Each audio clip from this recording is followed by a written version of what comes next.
Hi everyone, I'm going to review a beer that most of you probably don't care much about because it's a pale lager, but I love these beers. And it's Bissell's first ever lager they've made. That is called Lagerbier. 5.3% alcohol, uses Pilsner malt, Munich malt, pretty traditional, Hallertau middle for hops. They use Sterling hops, which is kind of, it's pretty close to an old-fashioned, old-world noble hop. But it's made in Maine, which is cool. And then they use lemon drop hops, which is a newer, very fruity hop variety that is usually used in IPAs and hoppy American wheat ales. So let's see how it functions in the lager beer. This was canned very fresh. I think it was released the day I was there, on the 20th, so it's 8 days old.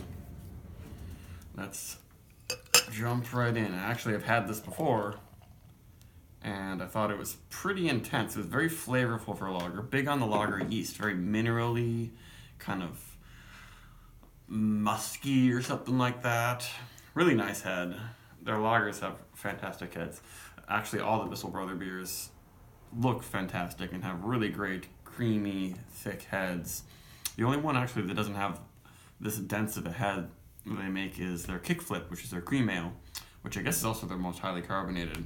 Wonder why that one is not so great with the head. Maybe I'll do a review of it, because I like that one a lot too.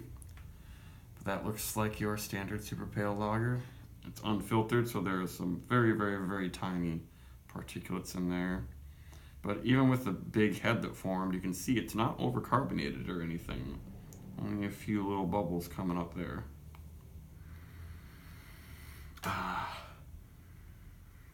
And it smells like a really legitimate lager. So they use these Czech horizontal lagering tanks where it's like this long horizontal cylinder as opposed to the upright vertical conical, cylindro-conical fermenters you see in most breweries. And for some reason, aging them in these horizontal tanks, I guess more of the beer touches the yeast and it just makes them get real nice and clean and crisp.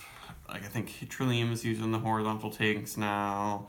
I know Notch was the first brewery I heard of using them in America. They started using them at their Salem brewery in 2016 when that opened. And you can check out that sweet head retention. And it's getting all like pillowy and rocky on top. That's just fantastic. Really grainy.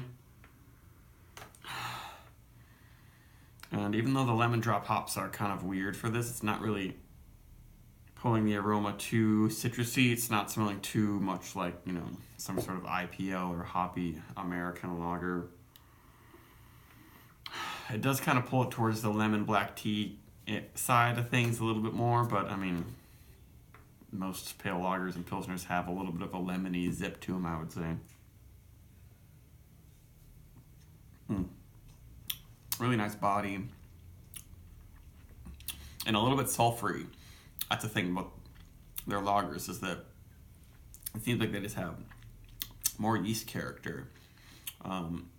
That's one thing the lagers don't blow off in fermentation, is all of the sulfur compounds that are created. In ales, you're not going to notice that because ale yeast just ferments so vigorously, creates so many bubbles, blows off all the sulfur compounds, but lager yeast is lower and slower, so it doesn't blow off the slight sulfury compounds that you might notice in some lagers. And this one has a little bit of it. And though it does have a good body, really, really crusty bread flavor to it, it's still really dry. It's drier than your average Helles, like a German Helles. That's sort of like the less hoppy sort of like Pilsner thing that's popular in Europe. So I wouldn't really call this a Helles. I guess you might call it a Kettler beer just because it's unfiltered, but it doesn't really quite fit in that style. It's too dry, too hoppy. It's not quite a Pilsner though, because it's a little bit maltier. And they also use the weird lemon drop hops, but check out the nice lacing we got. This head's still going on.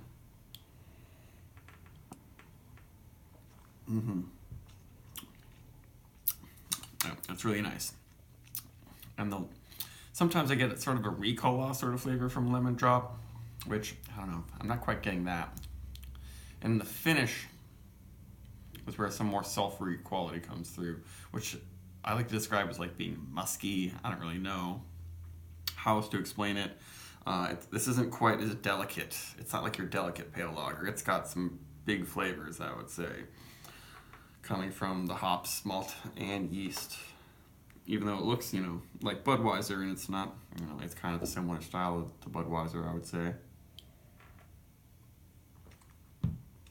But nonetheless, very gulpable. I'm noticing some more sweetness coming in. Almost like, not a sweeter wheat bread, because there's no wheat in here, but something like that. But it's not it's not watery. It's not something you can just down the whole can. You can't really chug this one, I don't think, because I'm getting more bitterness than even most pilsners, I would say, out of this one. So it's kind of its own thing, but definitely a hardcore lager. And really well made. I get, over a 4. Definitely. It's not my favorite pale lager. I'm kind of picky about them. This one, I like them to be a little bit more delicate than this, perhaps.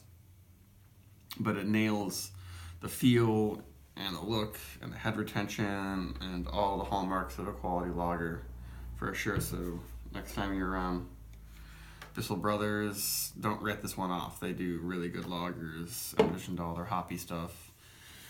Goodbye.